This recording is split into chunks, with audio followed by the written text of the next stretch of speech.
ছেলেপুলের পাওয়ার rangers.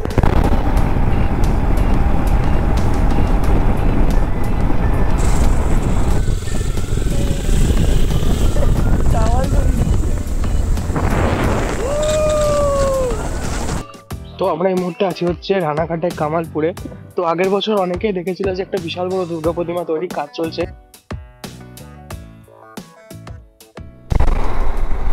Good morning শহর বহরমপুর। তো আজকে হচ্ছে ভাই 4 অক্টোবর, মানে দ্বাদশী। তো একাদশী দিন একটা শর্ট ছেড়েছিলাম কালকে রাত্রে যে আমি একটা ছোটোখাটো রাইডে যাচ্ছি। তো সেটা হবে করে আর হচ্ছিল না। তো যাই হোক, ওয়েদারও মোটামুটি এখন তাও দিচ্ছে ঠিকঠাকই আছে। এখন সকালবেলা থেকে যে পরিমাণে বিদ্যুৎ চমকা ছিল, যারা বহরমপুরে থাকো তারাই বুঝবা, বাট স্টিল এখন বিদ্যুৎ চমকাটা বন্ধ হলো। তো যাই হোক, আমরাও বেরিয়েছি। আর এখন বাজে 6:30, ঠিক আছে। সবথেকে বড় কথা 6:30। প্ল্যান আছে হচ্ছে শিবগাড্ডির ধাম, মতিঝর্ণা এগুলো করার। দেখা যাক কতদূর যাওয়া যায়, ততদূর গিয়ে তোমাদের সাথে কথা হবে। আর এখন ফার্স্ট আমাদের ডেস্টিনেশন যেটা আছে সেটা হচ্ছে বহরমপুর পাপ্পুদা ধাবা, যেখানে গিয়ে আমরা আমাদের ব্রেকফাস্ট সেশন কমপ্লিট করবো। এবং সেখানেই কথা হবে যে আমরা এখন আপাতত কোথায় যাবো, মানে ঠিক করিনি ওখানে যাবো ভেবেছিলাম আমরা, কিন্তু তারপর এই যে সকাল থেকে উটপাটাং ওয়েদার, আর ওইদিকেও মোটামুটি বৃষ্টিরই ওয়েদার হয়ে আছে। সকালে দেখছিলাম একদম ভোরবেলা উঠে ঘুম থেকে যে দেখলাম এদিকে বৃষ্টির ওয়েদার হয়ে আছে। তো দেখা যাক, যেটা সুবিধা হবে সেটাই করব।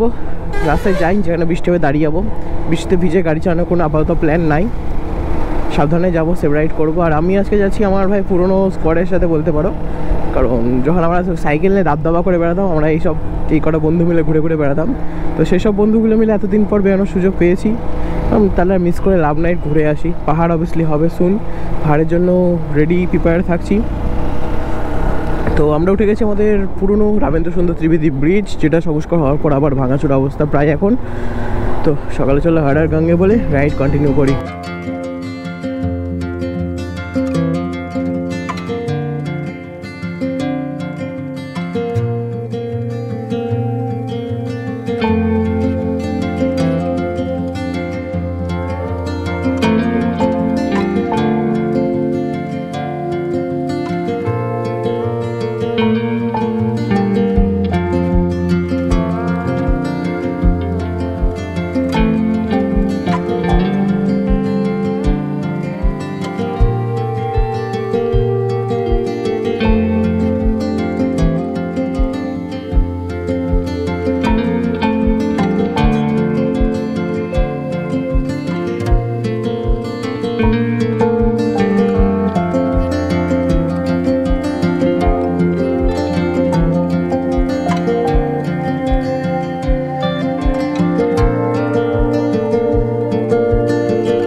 One eternity later. তো ভাই সকল, আমাদের মানে আমরা যাচ্ছিলাম শিবগাড্ডি, এখন আপাতত আছি পাটুলি। অর্থাৎ আমরা কৃষ্ণনগর ঢুকবো। তো কৃষ্ণনগর ঢুকে প্ল্যান হলো যে একটু বিরিয়ানি খাওয়া যাবে।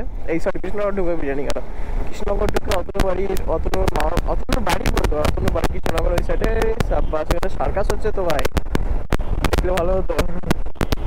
বাট চলো, আমরা এখন যাচ্ছি কৃষ্ণনগর। মেনলি আমাদের ফুটপাটাং রাইড যাকে বলে, একদম আমরা যাবো ভেবেছিলাম শিবগাড্ডি, মতিঝর্ণা। ওইদিকে দেখলাম অরেঞ্জ আলাডি, ওলদারার জারি হয়েছে, বৃষ্টি হচ্ছে। আর বাইরে অতনু জেঠু সকালে বাসে করে ওইদিকে গেছে ঘুরতে। তো ওইদিকে ফোন করলো, বললো এদিকে পিটপিট করে বৃষ্টি হচ্ছে, আকাশ একদম ওয়েদার একদম খারাপ আছে, তো যেন না যায়।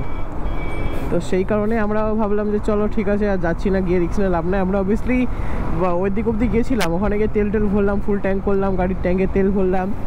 তো দেন আবার রাইড কন্টিনিউ করেছি। আর মেনলি সকালবেলায় আমার সাথে যাওয়ার কথা ছিল রোহিত ভাই ফোন করলো, উঠলো, সবই ঠিক আছে। সকালে ভাই বলছে ভাই বৃষ্টি পড়ছে ওইদিকে, আর গিয়ে লাভ নেই ফালতু বৃষ্টির মধ্যে ভিজে। তা আমিও ভাবলাম যে চলো শর্টকাট কোথায় যাবো, ওই জন্য রাইডিং জ্যাকেট ট্যাকেট কিছু পরিনি। গ্লাভস নিয়েছিলাম, গ্লাভসটা আপাতত টপ বক্সে রেখেছি, কারণ নতুন একটা গ্লাভস কিনেছিলাম সোলেসের রাইভাল, তো ওটা হাত মাত গরম হয়ে যাচ্ছে, একটু পরে পরবো। হ্যাঁ গ্লাভসটা জানি একদম কোনো গিয়ার্স পরেছি, গ্লাভসটা অন্তত পরা উচিত আমার। এই দেখো, এই যদি আমার স্পিড যদি জোরে থাকতো, 58-60 চলছে, 60 চলছে, তাই নাহলে যদি জোরে থাকতো সোজাকে মারতাম টোটোর ভেতর। মানে এরা কোনো দিকে দেখা দুখির কোনো বালাই নাই, পটাম করে রাস্তায় ঘুরে দেখা এতে। আর বাইরে চলো কৃষ্ণনগর যাবো, কৃষ্ণনগর গিয়ে পিটাই পরোটা খাবো আপাতত। পেটাই পরোটা খেয়ে ওখানে একটু বেশ চিল করে একটু এনজয় করে কোনো একটু ঘাটের ধারে বসে তারপর আমরা ওখান থেকে বেরাবো হচ্ছে আমাদের ডিবাপি বিরিয়ানি খেতে যাওয়ার ইচ্ছা আছে ব্যারাকপুর। দেখা যাক যেটা দূর হবে, ব্যারাকপুর না সোদপুর ডিবাপি, সোদপুর ডিবাপি। তো যতদূর যা হবে তোমাদের সাথে শেয়ার করবো সব কিছুই। ভেবেছিলাম ব্লগটা বানাবো না, ওই আমাদের মেন যে ডিসিশন ঠিক করছিলাম সেখানে যাওয়া হচ্ছে না বলে, তো তাও ভাবলাম যে না চলো অনেকদিন কোনো কন্টেন্ট দেওয়া হয়নি, একটা চলো ঘুরে আসি, সেই কন্টেন্টটাই দেওয়া যাক। তো আমার সাথে পিলার হিসাবে আছে আসিফ, আর সামনে আছে অতনু ওর 220 নিয়ে, আর ওর সাথে পিলার হিসাবে আছে হচ্ছে আমাদের রুদ্র। তো 4 জন মিলে বেরিয়েছি, 5 জন টোটালে বেরোনোর কথা ছিল, আরও সব বেরোতো। কালকে যেহেতু শনিবার, তো সেহেতু বললো ভাই রবিবার হলে ঠিক ছিল। আমি বললাম চল ভাই আমাদের সানডে রাইড হয় না একবারই, স্যাটারডে রাইড করা যাক, চলো স্যাটারডে রাইডে যাই। আপাতত কৃষ্ণনগর তোমাদের সাথে বক করছি, মেনলি সেভাবে কোনো ভিডিও করা হয়নি, খালি রাস্তার ভিডিও যেটুকু যা করেছি। চলো আর বেশি বকছি না, সোজা কৃষ্ণনগরকে দেখা হচ্ছে। নাও ক্রসিং ফেথুয়াডাহরি ফরেস্ট ক্রস করছি আমরা। তো আমি ভেবেছি যতদিন না মানে শীতকাল পড়ছে তখন তো শীতকালে একদম তুমুল রাইড হবে, ভালো ভালো তুমুল বলা ভুল, শর্ট মেলা রাইড করব। তো এই যেমন আমাদের বেথুয়াডাহরি ফরেস্ট আছে, আবার এদিকে শিলিগুড়ির দিকে জলদাপাড়া, এই শিলিগুড়ি কেন বলছি, ওইদিকে জলদাপাড়া আছে, শিলিগুড়িতে মহানন্দা ওয়াইল্ড লাইফ সেঞ্চুরি আছে, এগুলো আমি কভার করার প্ল্যান আছে। যদি তোমাদের বলো যে আমরা দেখতে চাই সেরকম টাইপের ব্লগ, তো আমি অবভিয়াসলি বানাবো। আমার নিজের ইচ্ছা আছে, তোমরা দেখতে চাইলে একটু বলো, তাহলে কমেন্ট করো, তাহলে সেরকম এক্সাইটমেন্টের সাথে বানানো যাবে।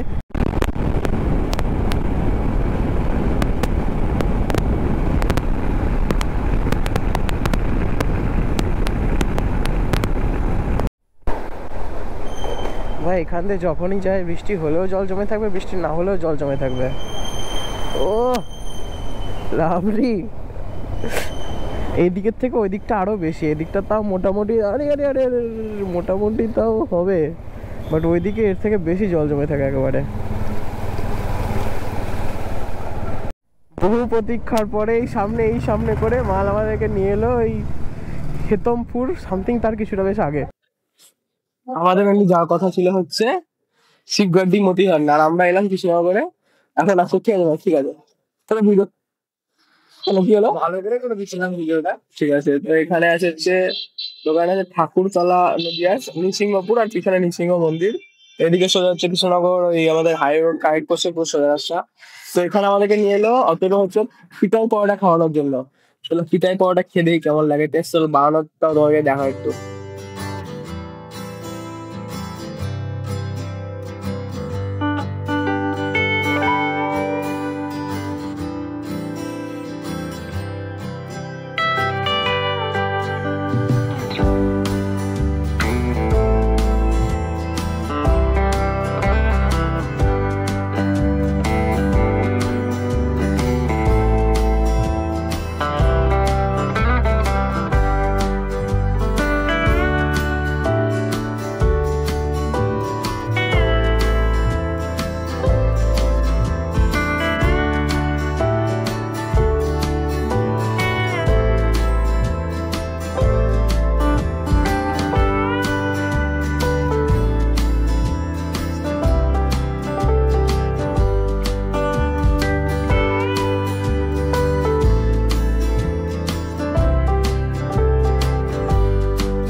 সাবাস। তো যাই হোক আমরা মেনলি গেছিলাম অতনুর কৃষ্ণনগরে একটা, ওরে চোখ পুরো পুরো সবুজ হয়ে গেল চোখ, একদম যাকে বলে একদম চোখের তৃপ্তি। তো যাই হোক আমরা এখানে অতরুণদের এখানে একটা বাড়ি আছে, সেখানে গেছিলাম কারণ আমাদের আসিফের একটু বড় বাথরুম লেগে গেছিলো, তো ওখানে দাঁড়িয়েছিলাম বেশ কিছুক্ষণ, একটু বসলাম, জল টল খেলাম। বাট এই লুক ভাই, দুদিকে ধানের ক্ষেত, চোখ পুরো জুড়িয়ে যাচ্ছে একবারে।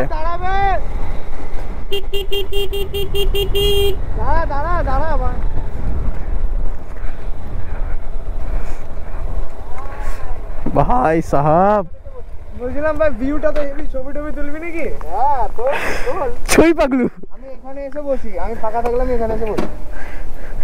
তো আমরা এখন এই মধ্যে কৃষ্ণনগরের একটা সুন্দর মাঠের ভেতর, মানে মাঠ বলবো না, এই দুদিকে ধানের ক্ষেত, দুদিকে ধানের ক্ষেত, আর ওখানে আমাদের গাড়ি দুটো রেখে ভাই ছবি তোলা চলছে এখন রাস্তার মাঝখানে, রাস্তাতে লোকজন নেই, ফাঁকা প্রায়। তো এখানে বেশ কিছু ছবি তুলবো, আর আমরা মেনলি পেটে পরোটা খেয়ে ওখানে অতনু বাড়ি গেছিলাম, তখন আসিফের হয়ে গেছিল বড় বাথরুমের চাপ, তো মাল বড় বাথরুম গেছিল। আরে সাব্বাস, ছবি তোলার পোজ কি।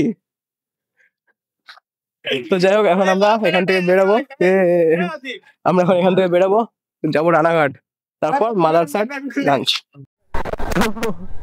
ওখানে আমরা বেশ কিছুক্ষণ দাঁড়িয়ে ছবি টবি তুলছিলাম, তারপর হট করে দেখছি বৃষ্টি বৃষ্টি এলো, এই তখন প্যান্ট ভিজে গেছে, রেনকোট মেনকোট পরেছিলাম তার আগে প্যান্ট ভিজে গেছে, তো জামাটা ভিজেনি, অসুবিধা নাই। তো এখন দাঁড়িয়ে রেনকোটটা খুললাম, নাহলে মারাত্মক গরম লাগছে। আরে জামা ভেজেনি ভাই, চাপ নাই। তো অনেকটাই চলে এসেছি, 5-6 কিলোমিটার মতো এগিয়ে। তো ততক্ষণ ভিডিও করা হয়নি কারণ আমার গোপ্রোতে ওয়াটারপ্রুফ সিলিংটা করা ছিল না, তো এখন গোপ্রোটা ব্যাগে রেখেছিলাম, খুলে আবার এখন গোপ্রোটা লাগালাম। তো চলো যাই এখন আবার। তো আমার বাড়িতে দুর্গাপুজো ছিল, মানে দুর্গাপুজো বাড়িতে ছোটো করে হয়। তো যাই হোক মা কাশফুল আনতে বলেছিল, বহরমপুরে কোথাও কাশফুল খুঁজে পাইনি। মা যদি এইসব ভিডিওগুলো দেখে এখানে এত সুন্দর কাশফুল, ধুম মার দিবে না। যাই হোক দুর্গাপুজোর কয়েকদিন আগে এসেছিলাম মার সাথে, এই রাস্তায় দেখেছিল, মানে তার কদিন আগে কলকাতা গেছিলাম, ওই বাইক নিয়ে গেছিলাম, তখন মা দেখেছে যে কাশফুল ছিল, মাকে বললাম চলো তুলে নিয়ে যাই, মা বললো না বহরমপুরে মেলা কাশফুল আছে। মার কাছে মার খাওয়ার কিছু নাই, চাপ নাই, বলে কথা এটা। তো বাই দ্য ওয়ে ভাই আমরা এখন আছি রানাঘাট জংশনের একদম পাশে।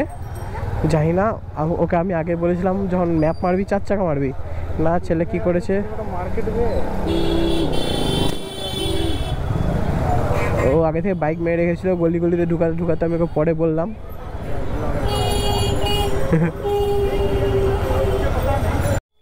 ধরো মেনলি ছোটোবেলা থেকে তো এই ট্রেনে করে এই রাস্তায় যাওয়া আসা করেছি, কলকাতা বা যেদিকেই হোক। তো রাস্তা থেকে দেখতাম যে এইদিকে কটা মল আছে, ইয়ে আছে, সেগুলো এখন নিজে দেখছি বাইক চালিয়ে, আলাদাই লাগছে। একদিন ট্রেন থেকে দেখেছি এবার পাশে একটা গলি আছে, গলিটা কোথাও একটা যাচ্ছে, ভিড় থাকতো গলিটায়, এই ট্রেনের ফাঁকফুক থেকে যেটুকু যা দেখা যেত দেখতাম। তো এখন দেখছি গলিটা আসলে এরকম। আচ্ছা, লোকে কন্টেন্টের জন্য এক্সপ্লোর করে, আমরা এক্সপ্লোর করার জন্য কন্টেন্ট বানাচ্ছি, মানে আমাদের ঠিক ঠিকানা নাই যে আমরা কোন দিকে যাবো, তাও কন্টেন্ট হচ্ছে। তো এখান থেকে অতটা একটা দাদার বাড়ি আছে, সেখানে যাওয়ার প্ল্যান হলো। তো সেখান থেকে গিয়ে আমরা যাবো হচ্ছে এখানে একটা বর্তির বিল বলে জায়গা আছে, আইনো সবাই নাম শুনেছো, তাত্তুর এলাম যখন ওটাও ঘুরে আসি। আর ক্যাপশনের থাম্বনেল হয়তো, ক্যাপশন বলছি, থাম্বনেল হয়তো বর্তির বিলেরই দেখতে পাবা, বাট আমাদের বর্তির বিল যাওয়ার জন্য ভিডিওটা শ্যুট করা শুরু হয়নি। চলো বর্তির বিল যাই, মানে অতনু দাদার বাড়ি যাই, তারপর দেখছি বর্তির বিলটা কোন দিকে। আই হোপ নামটা ঠিকই বলছি, বর্তির বিলই হবে হয়তো। চলো যাই। One eternity later. তো আমরা এখানে এসে অতনুর পিসির বাড়িতে বসছিলাম, একটু রেস্ট নিলাম, প্রায় মনে হয় 1 ঘন্টার কাছাকাছি বসে আছি এখানে। তো এখন যাচ্ছি হচ্ছে আমরা এখানে, সবাই জানো একটা বড় দুর্গা হয়েছে আগের বছর, যেটা তৈরির কাজ শুরু হয়েছিল, তো প্রশাসন থেকে সেটা বন্ধ করে দেওয়া হয়েছিল। তো এই বছর ফাইনালি সেখানে দুর্গাপুজো হয়েছে। তো চলো সেই দুর্গাটা দেখে আসি, যদি দেখতে পাই। জানি না কোথায় যাচ্ছি আমরা, তারপর আমাদের দুপুরে লাঞ্চ টাঞ্চের একটা ব্যবস্থা আছে এখানে, তো করব, মানে সাডেন প্ল্যানে যা হয় আর কিছুই না।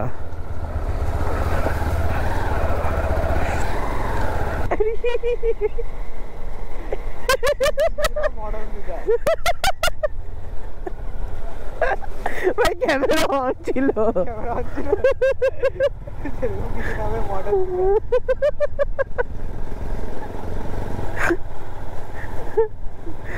ভাই পুরো মডেলের মতো আর্ট ছিল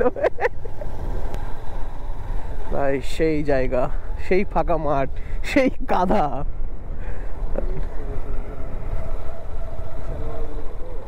হ্যাঁ 112 ফুট, 112 ফুট।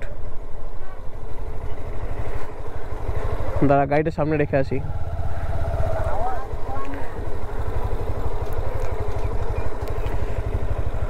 নাম, আরে ঠিক আছে ভাই।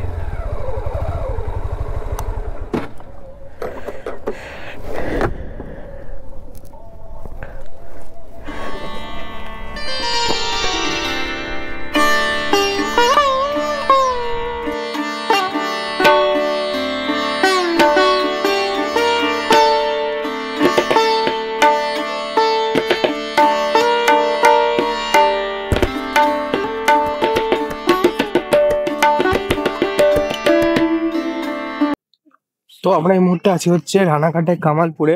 তো আগের বছর অনেকেই দেখেছিল যে একটা বিশাল বড় দুর্গা প্রতিমা তৈরি কাজ চলছে, তো প্রশাসন থেকে যেটাকে আটকে দিয়েছিল। তো এই বছর সেই দুর্গা প্রতিমা একদম আমাদের সামনে।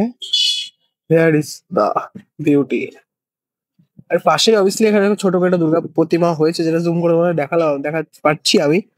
আর এটা হচ্ছে সেই বিশাল আকার দুর্গা প্রতিমা, 112 ফুটের। কিন্তু এটা সামনে যে মাঠে পুরোটাই মেলা বসেছে, কিন্তু আপাতত কাদার জন্য সেই যে সরু একটা আলের ভেতরে যেতে হচ্ছে। এটা প্রধানত বলতে একটা জমি টাইপেরই, যেখানে এত বড় প্রতিমার প্রজেক্টটা যেটা সেটা হয়েছিল। জুম আউট করে গেলে ভালো বুঝতে পারবা কতটা বড় জায়গা এরিয়াটা। তো এইখানে যে পরিমাণ কাদা দেখে মনে হচ্ছে এই কদিন বেশ ভালো ভিড়ই হয়েছিল। তো এখানে একজনের কাছে জানতে পারলাম যে মহালয়ার দিনই হয়তো উদ্বোধন হয়ে যাচ্ছিল, কিন্তু প্রশাসন থেকে আবার পুনরায় বারণ করায় পঞ্চমীর দিন এটা উদ্বোধন হয়েছে। যত শুনলাম, আমি যাই না, নিজেও যাই না, কোনো ঠিক ঠিকানা নাই। তো যাই হোক, বেশ ভালো লাগলো দেখে। তো এবার আমাদের দুপুরে খাওয়া দাওয়া করতে হবে, প্ল্যান আছে অতনুদের বাড়িতেই হবে, দেখা যাক কি খাচ্ছি। আরও তো ভিডিও করতে পারছি না, খিদে পেয়েছে ভাই, 2:10 বাজে। লোকে ভাই কন্টেন্টের জন্য, তোমাকে আগে বললাম, লোকে ভাই কন্টেন্টের জন্য এক্সপ্লোর করে, আমরা এক্সপ্লোর করে বেড়াচ্ছি, তাই কন্টেন্ট বানাচ্ছি, বুঝলো তো? এটা হচ্ছে ব্যাপার। তো কন্টেন্টের মধ্যে সেরকম কোনো স্বাদ পাবা না যে এরকম এই জায়গায় যাচ্ছে, কোনো ঠিক ঠিকানা কিছু নাই আমার। তো দেখতে ভালো লাগলে দেখো, না লাগলে দেখো না, আগে বলে দিলাম। আর যদি ভালো লাগে বেশি শেয়ার করে দিও একটু। তো এই মুহূর্তে আমরা আছি অতনুদের পিসির বাড়িতে। এত খাই দিয়েছে, মানে খাওয়াটা আর ভিডিও করতে পারিনি।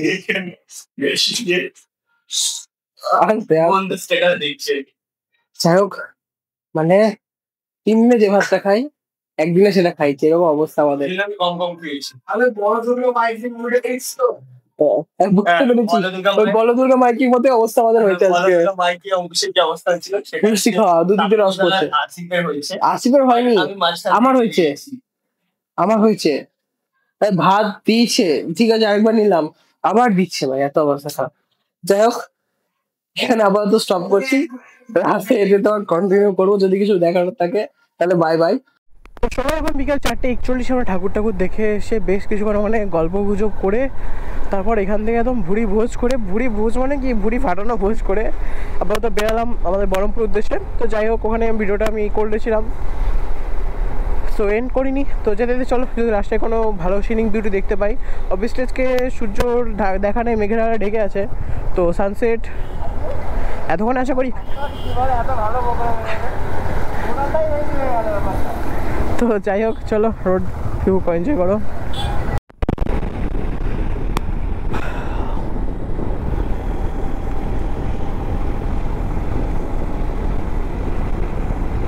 তো সেই যে কৃষ্ণনগর, সে বিখ্যাত জায়গা আবার ভাই, পাতল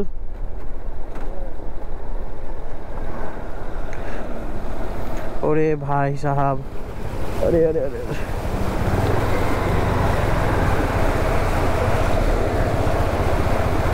ভাই পাহাড়ের উপরে তুলে আছি, তাও দেখো জল কত দূর দিয়ে আসছে সিটে। এবার ইঞ্জিন একদম গরম হয়েছিল, ইঞ্জিনে একদম জলটা ঢেকলে ধুয়ো আসছে, আরো বেশি তাপ বেরোচ্ছে মনে হচ্ছে ইঞ্জিন দিয়ে।